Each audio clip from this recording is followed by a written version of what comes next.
You're listening to Conservation Connection. I'm Chance. I'm Sarah Catherine. We're a husband and wife team running an environmental education nonprofit that's focused on connecting students to their environment. Each week, here on Conservation Connection, we do just that by introducing you to the groundbreaking science and conservation work that's happening every day across the globe. We talk to professionals working to protect our planet and ask them about their career, Their current projects, their wild and crazy stories from the field, and everything in between. This episode is a collaboration with the Sun Valley Forum in Sun Valley, Idaho. The Sun Valley Forum is an intergenerational meeting of forward-thinking professionals that come from a diverse range of disciplines. These experts are on the cutting edge of what's happening in the fight for our future, and they've all come together at the Sun Valley Forum to share ideas and to collaborate on solutions for a greener tomorrow. Let's get to the show.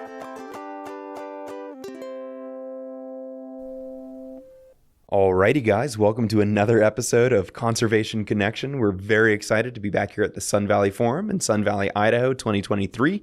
It's an incredible place where people are getting together to talk about solving all of the world's problems. And with that, we are here today with Lauren Fraser. She's the co-founder and head of partnerships for Canopy. Welcome to the show. Thanks for having me. It's great to see you both. We're so glad that you could join us this week. I know everyone has a super busy schedule. So why don't we just start with what is Canopy? Yep, sounds great. So Canopy is a platform to help homeowners decarbonize their lives. And what we like to say is we're on a mission to remove fossil fuels from America's households.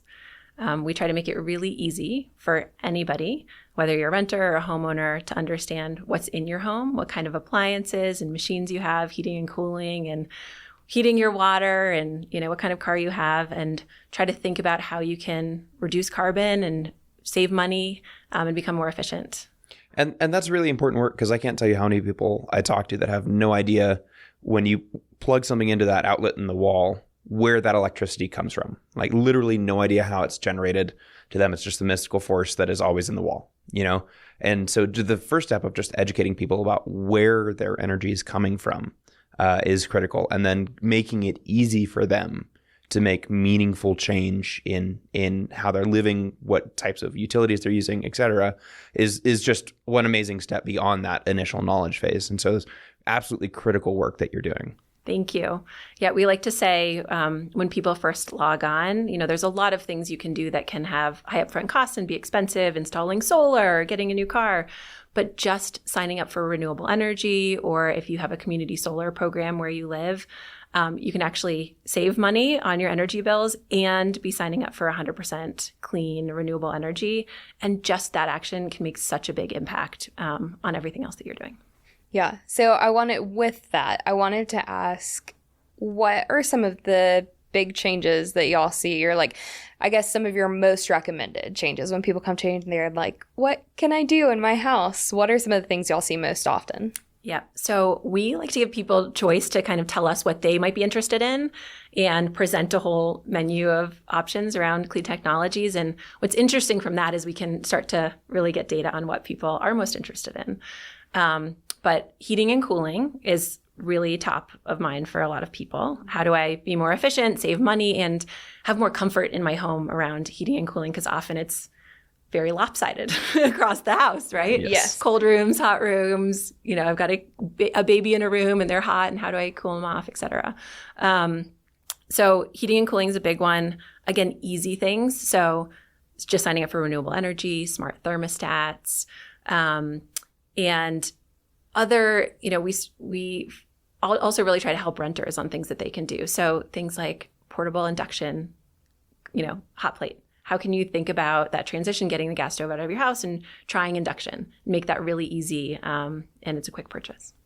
So I want to go back a little bit to the founding of Canopy, and how did you get into this space and decide that you kind of wanted to make your own run of it and start your own company? So what was that process like for you? Great question. Well, I'll give you a little background. So a lot of my early career I'd spent in the media and tech space, and actually started in sports. Wow. I've made a very big career transition, but I started at a company called Bleacher Report. I've always been in the partnerships area, but then went to Twitter, worked on sports partnerships.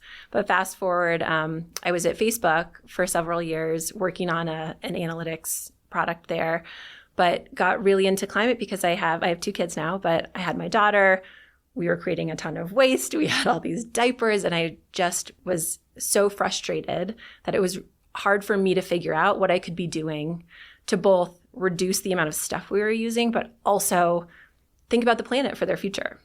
And so I started doing a lot of research. And part of what I'm excited about for Canopy is reducing that burden on people to do all of that research that, Right. I spent a ton of time doing to figure out what was highest impact that I, could be making an impact on as an individual.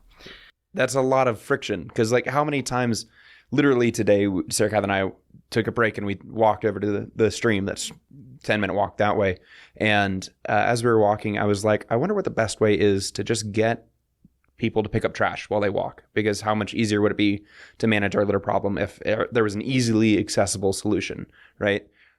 I will probably not do anything with that idea because I have all of these other things going on. And if there was some way to reduce that friction of like idea or question into action, I would do a lot more things. And so this reduction of friction between intent and action is I'm just so glad you're doing what you're doing, because we need more and more of it every day. Yeah.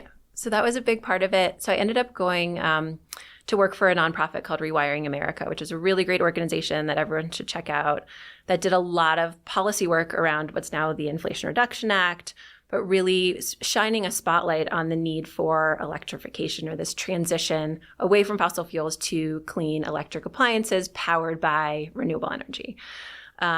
So had an incredible experience there, learned a lot, helped build a coalition of CEOs that were supporting this legislation.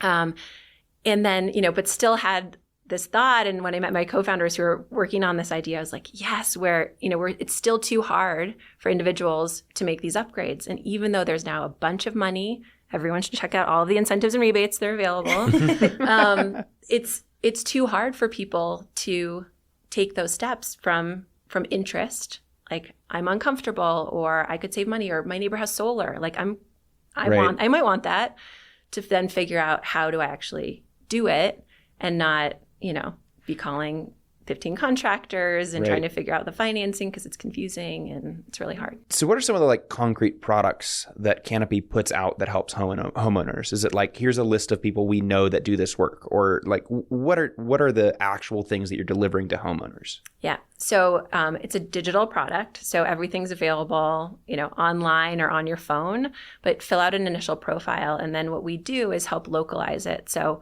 wherever you're from, help you understand step by step, what are the things that you first need to check on? How old is your water heater? How old is your furnace right now? What might you want to consider? Teaching you, these are the different types of appliances you might want to consider. Here are the different types of heat pumps, depending on what you have. But then localizing contractors. Here are contractors that have done these types of installations, that have good reviews. These are the people you should call. And then helping you identify incentives and rebates. So this is a big piece of it. There's a lot of money. Some of these clean electric appliances can have higher upfront costs, but there's so much money to help reduce those costs. So help you access those, what's available federally or from the states or from your utility, and piece those together.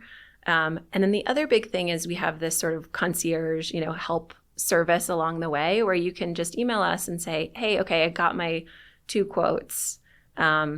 They're $5,000 apart. Why?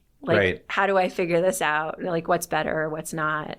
I hate nothing more than having a problem and no information with which to make a choice. Like, it really, it makes me like grumpy in a way that I don't like about myself. When like, if we're driving and Sarah Catherine's like, well, you could go straight or you could go right. Either way is fine. I'm like, you've given me a choice and I have no information with which to select which choice I should take. And it like, I don't know if I've ever told you that, but it does frustrate me. Yeah, I'm not surprised. That's but amazing. I mean, it makes sense with Canopy, right? Because even for us, like, we're in this environmental field and we're still like, the rebates and incentives, and it's like, what companies can I trust? What do I know? Like, we get things in the mail or like random emails or like pop-up ads, and you're like, is it real? Is it a scam? Like, you just don't know. It creates like this like kind of stagnant, like you just like sit there and you're like, I don't know what to do and I can't move forward, so I'm just going to keep doing what I'm currently doing. Yeah, it's like an anxiety paralysis. Yeah, exactly. And so many people have that because none of us are technical experts, right? Very few of us are, experts in solar or HVAC technicians. And so you need to build that trust. And some of that will come from your contractor. But also, what we really want to try to infuse into Canopy is testimonials and case studies and stories from people who have actually done this. And what are the things that they've done and learned along the way. So we actually recently have been doing this whole series of interviews and have people submitting case studies, but really understanding like what were your learnings when you did this? How can you help someone else along the way so that they're not recreating the wheel of like, oh, I didn't realize I didn't have enough space for that, or do I really need to get the level 2 charger in my own home? Like, how can I, what is the best thing to do? And so like the more information you have to answer those questions with people you trust from your community or from your, coworkers that are, working in your company, you just have a lot more confidence. Yeah, especially because you can feel like you're not nobody's trying to sell you something. I'm not trying to push you towards my product. I'm just trying to give you information to have you make the decision of what's best for you. Here are all the facts. You consider them. You make your choice. Which is a much more effective way of getting people to move forward and make choices rather than just kind of maintaining the status quo is by providing that information and a way to analyze their options. Yep. So how long has Canopy been around? We've been around for about a year. Okay. And we launched the first version of the product last fall. Awesome. And so our initial channel where anyone can come to our website, canopyclimate.com, and check it out. But we've been working through companies to reach their employees, much like you might get any sort of other benefit the company would provide around, gym memberships or health or, other things, financial services, but help employees really understand what they can be doing around climate. But it also helps benefit the companies because they're reducing some of their own emissions around commuting, or now so many people are working from home. So it's also benefiting the company. Yeah, absolutely. So what do you see in this year / since fall, so however many months, we're in the end of June now, what are the things that you've seen so far? What are things you want to change or maybe kind of adjust? And what do you hope to see the future of Canopy be in the next 5-10 years? That's such a good question. I mean, I hope in 10 years we don't have a job because everyone will have already switched over. Have already transitioned. I mean, I think the goal, and I'll start with the big question, but like the goal is that the market, I'll call it, corrects itself, but transforms so that heat pumps are like the default option. Like no one's installing gas furnaces anymore or oil boilers because heat pumps make the most sense and they're the cheapest and everyone knows how to install them. And both financially and for the climate, it's the best option. So hopefully we work ourselves out of a company. Yeah. But in the short term, what we've done a ton of product work. So just having people on the platform and doing all of these calls and really understanding where people are getting stuck has just been hugely impactful for us to be able to then build more into the tool so that, you have more of what you want up front. You're getting that confidence, you're getting testimonials, you're seeing what other people are saying, and building that in. So that's been a big piece of it, is just learning. And then I'd say our other big learning is that, sort of started with companies and employees, but there's a huge need with cities and communities. For cities, their two biggest sources of emissions are buildings and transportation.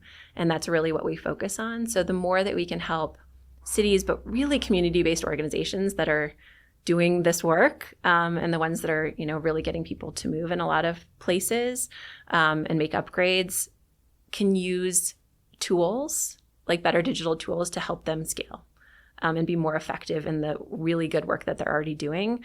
So we're working on a couple of pilots to see what the opportunity is in that space. But we're really excited about the opportunity to do that. Yeah. Oh, it's always great when you can scale up and reach more people with the same kind of work. So where are you guys based now? And, kind of where's the bulk of the work that you have done? And kind of where are you hoping to be? Geographically? Yes, geographically. It's a great question. So our team is across the country. I'm in Oregon. We've got someone in Madison, Wisconsin, Denver, DC, Bay Area. So we're really, what's nice about the kind of like geographical coverage of our team too, is that we are really focused on not just sort of, I'll call them sort of the more typical clean energy corridors, but really focused on working in other areas that traditionally haven't had as many resources to help people make this transition. So that's our team. I would say we have a lot of our users are still in some of those key areas because people are more aware, California, New York, Oregon, Colorado. But we're trying to do a lot of stuff in Wisconsin because one of our coworkers is there and trying to really focus on some of those areas. Well, and there's a lot of value too to having a geographically spread team because solutions are often so location dependent in terms of like what resources are available, and it really helps to not have all of your team in Oregon, because you're thinking about it from a much broader net. Yeah, exactly. And people have, this, but across the country, there are very different challenges as it relates to energy use, and sort of what the supply of that energy looks like, and then what people have in their homes, what the costs of those are. And so it one of the things that we've done is model for everyone independently what their energy use is like. So what is the energy intensity of your grid, the carbon intensity of your grid? And how can we, show you like where you have opportunities to save money, for example, and the most carbon, and it's very different in different places. What would you tell someone who wants to kind of follow in your path, get into this similar kind of field, and just like any advice that you would give them? Do it. That's great advice. Yeah, just I love it. Take a leap. I talk to a lot of younger people that are thinking about transitioning, and not even younger, but people that are, I'd say like have awakened to the climate crisis and are now realize it's really hard to turn away once you realize like what we're facing and how many people we need and the talent that we need to be able to transition. And so what I say a lot is do some reading and have recommendations of, like go look at Drawdown, learn about the different solution areas where we need talent and people focused on, and figure out what speaks to you, right? Like it might be food and agriculture. I'm obsessed with electrification. We were talking to someone earlier at this conference who she's obsessed with seaweed. And you could just see that passion of like how impactful seaweed can be. And she's creating products out of seaweed. And like, was that Sachi? Sachi. Of course it was Sachi. We interviewed her as well, so you will hear her on the podcast at some point too. But find the thing that sparks your interest and speaks to you, because then you're going to love doing the work. And so when I was learning about, different things, I heard Saul Griffith, who everyone should check out. He's done incredible, both, podcasts. He's written an amazing book. But he talked about electrification and sort of what's needed and why it's so impactful. 35% of our emissions in the United States are coming from homes and cars. And what we need to make that transition. I was like, yes, like this is the thing that I want to work on. Read a ton about it. But I think you got to find what speaks to you and then go talk to people in that field. Like go figure out who the companies are. Go try to, just people are pretty open to talk. Like if you give a passionate pitch and just try to have some conversations. Fantastic advice. Absolutely.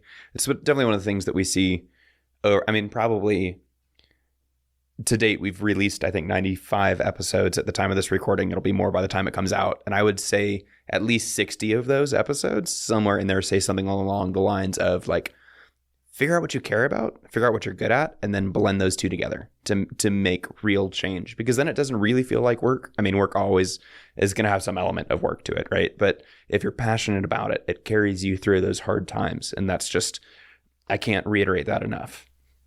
Yeah. And that's what you see so much at the Sun Valley Forum, right? Like you have all of these people essentially all in the same field or a similar field, but also all in very different fields of finance, electricity, like science and seaweed, and gaming even, like everything. And it all kind of comes back together in some way and brings people together. So there's definitely an entry point in whichever field you're in. Yeah. And I'd say the other thing that I love about working in climate, and this is different from tech where I was working before, people are super collaborative. And so this is an example, this conference bringing people together from other areas, but to be successful in electrifying 120 million homes, like we need finance, right? We need great digital tools. We need contractors and like an incredible workforce that, there's a lot of work to do there in training young people to become electricians and HVAC technicians. And we need a lot of workforce development, but it's all got to come together. And people are very open to collaboration. So that's another thing I would say to people is like, you can jump in and do work in a much easier way than I think in other fields because there's such an emphasis on it. Yeah, really, I think the only prerequisite to get into this fight is like to realize that it's something that you should be doing, right? To have a passion about it. And if you have that passion, you can talk to anybody else that has that passion and they will find a way to bring you into the fold, figure out a place for you in the fight. And it's definitely one of those things that it's just we're all working together for a common goal that's not selfish. It's for everybody. I mean, it is a little selfish because I don't want to live on a planet that's like, terrible. But I also don't want you to live on a planet that's terrible, right? Yeah. So we're all working together for that common goal. Well, thank you so much for taking the time to sit down with us here today on the podcast. This has been a super fun conversation. I hope you enjoyed it as much as we did. It's been so great to meet you both this week, and thank you so much. Great. So if you guys are listening and you'd like to learn more about Canopy, scroll down to the show notes. I'm going to drop their website right there so you guys can go straight from listening to this, clicking on that link and learning more about the awesome work they're doing and maybe learning how to electrify your home. Thanks for listening to this episode of Conservation Connection. If you enjoyed our podcast, go ahead and subscribe to make sure you catch every episode that we post. If you've got a minute to spare, leaving a 5-star review on Apple Podcasts helps other conservation-minded people find the show. We'd really appreciate it. A big thanks to everyone working to protect our planet, and a big thanks to you for listening. See you next time.